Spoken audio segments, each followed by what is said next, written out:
मौन खड़े हैं मंदिर सारे, मौन खड़े हैं मंदिर सारे, चुप हैं शास्त्र और गुरुद्वारे। मौन खड़े हैं मंदिर सारे, चुप हैं शास्त्र और गुरुद्वारे। इनमें प्राण जगाना होगा और महावीर धरती पर करुणा बरसाने फिर से आना होगा। टूट चुका है धर्म का संबल, चारों ओर मचा है क्रंदन, पापों का होता अभिनंदन। इनमें अमृत सूत बरसाना होगा और महावीर फिर आना होगा। धरती पर करुणा बरसाने महावीर फिर आना होगा। क्योंकि आज महावीर के भारत में, आज हम महावीर को मानते हैं लेकिन महावीर की एक भी नहीं मानते हैं। क्योंकि नारी से नर संस्कारित हो, नर से नारायण बन जाता है। नारी से संस्कारित हो, नर नर से नारायण बन जाता है। सदियों से दूषित है नारी, नर फिर भी पूजा जाता है। सदियों से दूषित है नारी, नर फिर भी पूजा जाता है।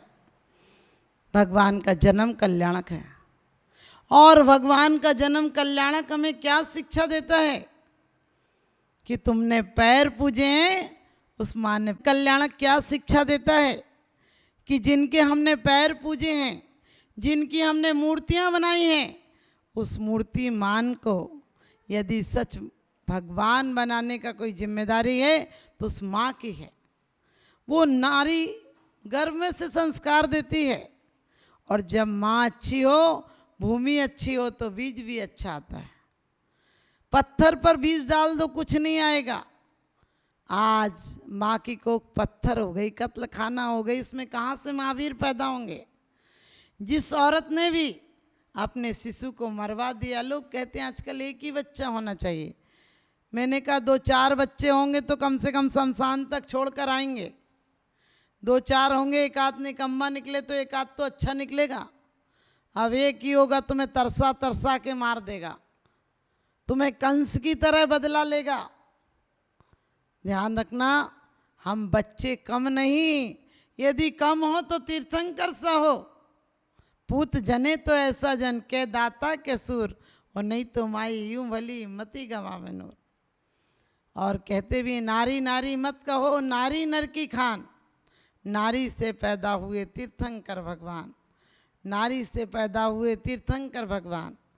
वास्तव में नारी नर को संस्कारित देती है तो कुंद कुंद की माँ क्या संस्कार देती थी? गोद में खिलाते समय, पल्ले में झुलाते समय लोरियां सुनाती थी। शुद्धोसी बुद्धोसी निरंजनोसी, संसार माया परिवर्जितोसी। आज की माँ उल्टे सीधे गाने सुना रही है। एक बार आजा आजा, हमने कही जिंदगी भर चूल्हे में जा। एक बार, अरे रोज आने वाला है, पति तो रोज ही घर आएगा। एक बार आजा क्या मतलब? उल्टे सीधे गाने, शादी जैसे शुभ संस्कारित में। अरे तुम जीवन में एक पहला कदम रखने जा रहे हो, उस समय भजन गीत अच्छे मंगलाचार गाओ। ले जाएंगे, डकैती करने जा रहे हो क्या? उसका बाप इजाज़त से दे रहा है, अपने आप से दे रहा है और तुम्हें दान और दे रहा है। लोग भिखारी बन के चले जाते हैं, बोले ये चीज़ दो, ये चीज़ दो, ये चीज़ दो। कहते मुंह का निवाला दे दिया, दिल का उजाला दे दिया। मुंह का निवाला दे दिया, घर का उजाला दे दिया। जब दे दिया, घर का दिया, तब पूछते हैं क्या दिया, तब पूछते हैं क्या दिया। अरे बेटियां चहक सी होती हैं, बेटियां महक सी होती हैं, भाई के टूटे खिलौनों से खेल लिया करती हैं, शिकायत नहीं करती हैं। अपना घर छोड़कर दूसरों का घर बसा दिया करती हैं, दूसरों का घर बसा दिया करती हैं। फिर भी लोग ताने देते हैं कि कुछ नहीं करती है। कभी कभी लोग कहते हैं इसको अगले बार ये चीज़ दिलाई थी। मैंने कहा घर की नौकरानी भी होती है, वो सिर्फ यदि खाना बनाने या बर्तन मांजने आती है, वो भी तुमसे 3-4 हज़ार रुपये ले जाती है, उसे दे देती है। लेकिन सास अपनी बहू को 1000 रुपया 2000 रुपया हाथ उठाकर प्यार से नहीं देती है कि बेटा तू अपने माँ बाप को छोड़कर आई है, मेरे घर में आई है, तू भी कुछ काम हो तो रख ले पैसे, तुझे काम आएंगे। अरे प्यार के रिश्ते बनाओ, प्यार के रिश्ते बनाओ, इन्हें आखिरी दम तक यूं ही निभाओ। यदि तुम अपने बच्चों को डांटते फटकारते हो, बच्चे बदला लेंगे। वो आपने जो किया है वही बदला लेंगे। यदि बहू को भी तुमने ज़्यादा सताया है तो तुम्हारे सारा सांसपना निकाल देगी, आखिरी में एक एक सांस भारी कर देगी। क्योंकि प्यार से रखो। और घर में यदि तुम चाहते हो कि तुम्हारे महापुरुषों का आगमन हो, यदि आप चाहते हो कि अच्छी आत्माओं का आगमन हो, तो आपको पता है सज्जनों के यहाँ सज्जन आया करते हैं, और इसीलिए आप चाहते हैं आपके यहाँ स्वर्ग का जीव आए, आपके घर में धन की बर्बादी नहीं बढ़वारी हो, आपके यहाँ व्यापार में वृद्धि हो, हिरास ना हो। आप चाहते हैं आपके यहाँ प्यार हो, दुश्मनी नहीं हो। आप चाहते हैं आपके यहाँ सत्कार हो, अपकार नहीं हो, अपमान ना हो, सम्मान हो सबका। तो फिर अपनी घर की औरतों को भी बहुत अच्छा व्यवहार बनाने की बात कहिए। घर में क्या मिलेगा? आप झगड़ा करके बोलते हैं तुम्हारी शान घट गई होती कि रुतबा घट गया होता, तुम्हारी शान घट गई होती कि रुतबा घट गया होता, जो गुस्से में कहा तुमने वही हंसकर कहा होता। अरे प्यार से कह दो, कोई शान थोड़ी घट जाएगी। खुद भी जलते हो, दूसरों को भी जलाते हो। लोग कहते हो उसने ऐसा कहा था तो मुझे कहने में आ गया। अरे क्या कहने में आ गया? वो पत्थर दे तुम फूल दे दो तो तुम्हारी जीत हो जाएगी। क्योंकि हम दुश्मन को मेहमान बना लेते हैं, हम दुश्मन को मेहमान बना लेते हैं, हम गुमराह को मंजिल का पता देते हैं, हम रोतों को हंसा देते हैं। और हमारी तो शिद्दत ही कुछ ऐसी है, हम तो बीमार को भी स्वस्थ बना देते हैं, हम तो बीमार को भी स्वस्थ बना देते हैं। तुम्हारे घर में इतना अच्छा वातावरण हो कि लोगों का घर से जाने का मन नहीं करे। आज घरों में ऐसा आतंक जैसा है कि पति यदि 9 बजे ऑफिस जाना हो तो 7 बजे ही निकल जाता है कि 2 घंटे झंझट से बचेंगे। शाम को 4 बजे यदि ऑफिस छूट जाता है, स्कूल छूट जाते हैं, तो वो बैठा रहता 7-8 बजे तक कि जितना बच्चों उतना ही अच्छा। क्यों ऐसे भागे भागे रह रहे हो? अरे स्वर्ग के जीव तुम्हारे घर आएंगे। अपने घर का वातावरण, मन को इतना स्वच्छ रखो कि वो व्यक्तित्व तुम्हारे प्रति आकर्षित हो जाए। और भय जब अष्टम वर्ष कुमार धड़े अनुवृत्त महासुकार, वो माता संस्कार देती है, 8 वर्ष तक अनुवृत्त पलवाती है, रात को बच्चों को दूध तक नहीं देती है, ध्यान रखती है बच्चों का पालन का, बच्चों को पूरे संस्कार देती है। और संस्कारित होकर 3 लोक का श्रेष्ठ आराध्य बन जाया करता है वो। लोग कहते हैं नारी तो नारी है, हमने कही नारी। लोग कहते हैं जो आरी हो आरी हो वो नारी है। मैंने कहा दुनिया में जिसका कोई आरी नहीं हो, यानी कोई शत्रु नहीं हो सके, वो नारी है।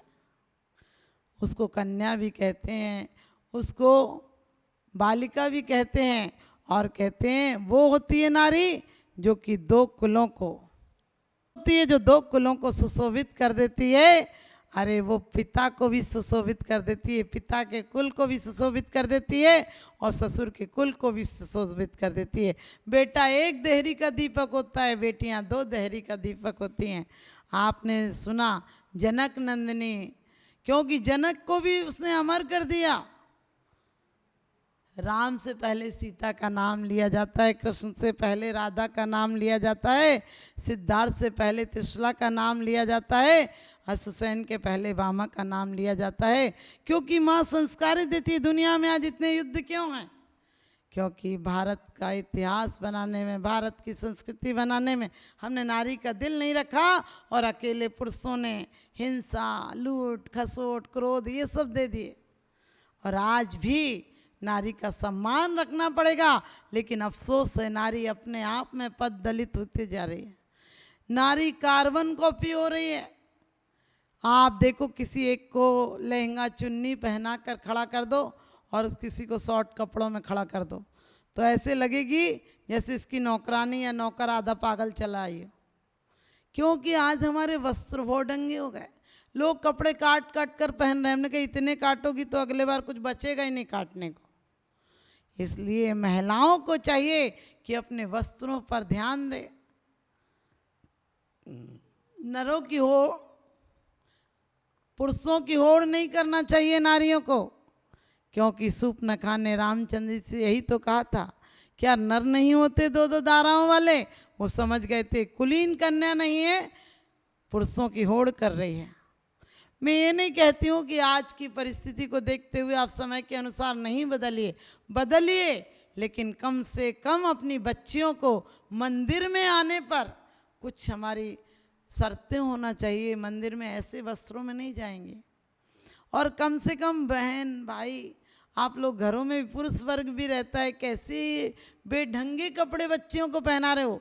क्योंकि बच्चियों का शरीर ऐसा नहीं है कि आप चुस्त कपड़े पहनाएं, शॉर्ट कपड़े पहनाएं। नारियों के बदन जितने ढके रहेंगे उतनी नारी आकर्षित दिखती है।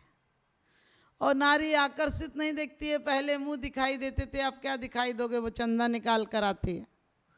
वो चंदा तो चंदा पूछो मत, अब कुछ क्या निकाल कर आती है। इसलिए हमें चाहिए कि हम पहली नज़र में ही नारी को इतना आकर्षण रखें। आज बच्चियों को पढ़ाइए, मैं पढ़ाने का निषेध नहीं करती हूँ, लेकिन बच्चियों को कुछ कलाएं ऐसी सिखाइए जो उनके व्यक्तित्व का एक आकर्षण का केंद्र बने। उन्हें नृत्य सिखाइए, उन्हें काव्य सिखाइए, उन्हें गृह विज्ञान सिखाइए, उन्हें पाक कला सिखाइए। ऐसे सब्जेक्टों पर भी आप उनका ध्यान आकर्षित करो ताकि नारी का लोच खत्म नहीं हो जाए। पहले आपको पता होगा, जब तीर्थंकर की माँ होती थी, ऐसे ऐसे प्रश्न करती थी और जो कोई प्रश्न करे उसका समाधान कर दिया करते थे। लेकिन नारियों को कितना सम्मान दिया जाता था। जब राज दरबार में जाती थी तो अपने बिल्कुल बराबर से बैठा लिया करते थे। राजा यानी पिता उनको बगल में बैठा लिया करते थे माता को। इतना सम्मान था उनका। पूजा करने स्वर्गों से देवियां और देवता आया करते थे। आज हमारी नारी अपने स्थान को, अपने सम्मान को, अपनी गरिमा को नहीं बचा पाई और सोच रही है कि पश्चिम की सभ्यता, अरे पश्चिम की सभ्यता ने हमारे जीवन को खोखला कर दिया है। तो हम चाहें आज भी राम, हनुमान और महावीर और अजितनाथ, शांतिनाथ पैदा हो सकते हैं, लेकिन कब पैदा होंगे? हमारी भावनाएं श्रेष्ठ होंगी। हम घर में बड़े बुजुर्गों के प्रति, बराबर वालों के प्रति प्रेम का व्यवहार रखो। पहले जिठानी देवरानियाँ पूरी जिंदगी 50-50 साल साथ में रह लेती थी, आज 5 महीने साथ नहीं रह पाती। उसकी मम्मी कहती है अपना ध्यान रखना। हमने कि अपना ध्यान रखना, अरे उनके बाद तेरा घर हुआ है, उनका ध्यान रखना। आज लोग शादी की सालगिरह मना रहे हैं, बोले 50वीं शादी की सालगिरह, उनके शमशान जाने का समय आ गया, अब 50वीं शादी की सालगिरह मना रहे हो। आप ध्यान रखना, शादी की सालगिरह वो लोग मनाते जिनकी शादियां टूट जाया करती हैं। पश्चिम के लोग मनाते हैं कि अरे साल भर टिक गई तो आज खुशी मनाओ कि टिक गई, वरना टिकती कहाँ है। एक एक आदमी, एक एक औरत जीवन काल में ना जाने कितने विवाह कर लेती, गिनना उनके लिए मुश्किल है। आप सोचना, हमारे भारत के यहाँ तो नारियों के जन्म जन्मांतर के संबंध हुआ करते थे। राजुल के बारे में आता है कि 9 भव से मेरी प्रीति तोड़कर तुम क्यों जा रहे हो। ऐसे ही बहुत सारे संबंध आते हैं। द्रौपदी आदि के कि 10-10 भव से साथ चली आ रही थी, ये संबंध होते हैं। हमारी नारी ऐसी कच्चा धागा नहीं होती कि 1 मिनट में तोड़ दे। पति के साथ जीना भी जानती है, पति के बाद जीना भी जानती है। लेकिन समय के साथ मैं कहती हूँ बदलाव लाओ, लेकिन कम से कम धर्म में बदलाव मत लाओ। लोग कहते हैं धर्म बूढ़े लोगों का है, मैंने कहा धर्म भी बूढ़ा हो जाएगा। धर्म बूढ़े लोगों का हो जाएगा, धर्म बूढ़ा हो जाएगा। क्योंकि आदमी का जिस्म क्या है, जिस पे सैदाएं जहाँ, एक मिट्टी की इमारत, एक मामूली मकान, खून इसमें गारा है और ईंट इसमें हड्डियाँ और चंद सांसों पर टिका है। ये खमामी नूर जहाँ मौत की झकझोर आंधी जिस दिन भी टकराएगी, दम की दम से यही इमारत टूट कर गिर जाएगी। इसलिए जवानी में धर्म कर लो, धर्म के लिए अभी कर लो और अब कर लो, और भोगों के लिए कभी कर लो और कल कर लो। क्योंकि कहते हैं काल करे सो आज कर और आज करे सो अब, पर में परलय होएगी बहुर करेगो कब। और कहते हैं भोगों के लिए कि आज करे सो काल कर और काल करे सो परसों, और इतने जल्दी क्यों करता है, अभी तो जीना बरसों। पाप को कुछ दिन को टाल देना तुम्हारे जीवन से टल जाएगा, लेकिन धर्म को आज कर लेना, अभी कर लेना। अपने बच्चों को आज से ही सुनने के बाद, छोटा सा बच्चा भी हो, वो 1 महीने का बच्चा भी हो और अभी पैदा भी नहीं हुआ हो, घर में हो, और जिसकी माता यदि 1 घंटा अच्छे शुद्ध भावों से प्रेममय वातावरण से बैठकर एक जगह कम से कम मेरी भावना, वारा भावना और वैराग्य भावना और सब कुछ ऐसी अच्छी भावनाएं भाई और बढ़िया उच्चारण करें, आनंदमय पूरे दिन रहे, तो मेरी गारंटी है कि आज भी महान पुरुषों का जन्म हो सकता है। माँ को महान बनना पड़ेगा। आते ही बच्चों को नौकरों के भरोसे छुड़वा देती है। बोले नौकरानी रख रखी ना, बच्चा परेशान करता। हमने कहा बच्चा परेशान करता है? अरे उसकी परेशानी भी माँ को एक प्यार की अनुभूति देती है। पहले बच्चा करवट लेता था तो माँ सो नहीं पाती थी, वो फुसफुसाता था तो माँ जाग जाती थी। आज ये हालत हो गई कि माँ तड़फ कर चीखें मार रही हो, बगल के कमरों से बच्चों के ठाकों की हंसी की आवाज़ आती है। पता नहीं कि माँ की चीख पर उनके ठहाके निकल रहे हैं या उनके ठहाकों पर माँ की चीख निकल रही है। ये दुर्दिन आ गए। ये भी कोई जिंदगी है या किसी का श्राप है? आज बुजुर्गों की जिंदगी के बारे में कहती हूँ कि ये भी कोई जिंदगी है या किसी का श्राप है, और चैन के 2 पल मिलेंगे सोचना भी पाप है। जिसे तुम जिंदगी कहते वो कांटों का बिछोना है, जिसे तुम जिंदगी कहते वो कांटों का बिछोना है। फ़कत इस जिंदगी में सिर्फ रोना ही तो रोना है, और कहते हैं वहाँ कांटे ही कांटे हैं, यहाँ सोना ही सोना है, वहाँ खोना ही खोना है, यहाँ पाना ही पाना है। यदि आप बच्चों को संस्कार दोगे तो आपके यहाँ सब कुछ अच्छा होगा। आपके परिवार में प्रेम बढ़ेगा तो संपत्ति आएगी। जहाँ सुमति तहाँ संपत्ति नाना, जहाँ कुमति तहाँ विपत्ति निधाना। आज बच्चों के आप नौकरानियों के भरोसे पलवाते हो। आपने वो कहानी नहीं पढ़ी है इतिहास की कि जिसकी माँ ने एक दिन अपनी दासी के भरोसे बच्चे को छोड़ दिया था और दासी ने एक दिन अपना दूध पिला दिया था। उस दिन से माँ को खतरा था कि छत्री का बेटा एक दिन का भी श्राप से किसी दिन अभिशाप नहीं बन जाए। और वो युद्ध क्षेत्र से लौट आया। माँ ने दरवाजे बंद कर लिए, पत्नी ने चूड़ियाँ फोड़ दी। वो बोला आप तो मुझे इतना चाहती थी, ऐसा क्यों किया? उसकी माँ ने कहा एक दिन मैंने तुझे नौकरानी के भरोसे छोड़ा था, उसी दिन सोचा था कि ये ना जाने इसका असर किस दिन आ जाएगा, और मुझे पता चल गया कि वो एक दिन नौकरानी का असर आज आ गया, तू लौट कर आ गया युद्ध से। छत्राणी का दूध होता तो तू लौट कर नहीं आता। और पत्नी ने चूड़ियाँ फोड़ ली और कहा कि मैं विधवा होकर भी जीती तो एक कम से कम कायर पत्नी होकर नहीं जीती। कायर पति की पत्नी होने से अच्छा मैं विधवा हो जाती। सोच कर देखना, वो हमारी नारियां संबल दिया करती थी। आज नारियां जन्मदिन पर केक कटवा रही हैं। हमने कि केक मत कटवाओ, आगे चल के वो जेब भी काटेगा, फिर किसी का बड़ा होकर गला भी काटेगा। और बोले कि जन्मदिन का गिफ्ट देना है, फिर वो रिटर्न गिफ्ट देगा। हमने कि पागल हो, मूर्ख हो क्या? अपने घर से भी पैसा खर्चा कर रहा, उसके भी खर्चा करा रहे। और बोले हैप्पी बर्थडे टू यू और बोलते हो और सब एक साथ झूम जाते हो। हमने कहा थूक काय को रहे हो? वहाँ सब बोल रहे तो थूक उचट रहे उस पर, और फिर काटना और सिखा रहे। अरे हमारे यहाँ तो जन्मदिन पर लड्डू बनाए जाते थे जो मिलने के और बहुत जीवन में आनंद मोद के प्रमोद का सूचना होती थी। आजकल लोग कार्टूनों जैसी तो वो टोपी पहन लेंगे और मोमबत्तियाँ बुझवाते हैं। अरे आरती के दीप जलाओ, जीवन में प्रकाश लाओ उसके बच्चे के। मूर्खता की हद है, पहले मोमबत्ती जलवाते हो फिर उससे बुझवा देते हो। अरे बेवकूफ़, जलवाना ही क्यों थी जब बुझानी थी तो जलाई क्यों? वो ठीक है जिनके यहाँ अंधेरा ही रहता है, वो पश्चिम के लोग जला लेते हैं। ठंडी रहती है वहाँ हमेशा, इसलिए थोड़ी सी गर्मी कर लेते, चलो इसके पास ही बैठ के बोल लो कुछ। हमारे यहाँ तो रोज़ सुप्रभात होता है, हमारे यहाँ रोज़ सूरज निकलता है। हमें क्या ज़रूरत है गुड मॉर्निंग की? हम तो शुभ लाभ बोलते हैं, सुप्रभात बोलते हैं, हम भगवान का नाम लेते हैं।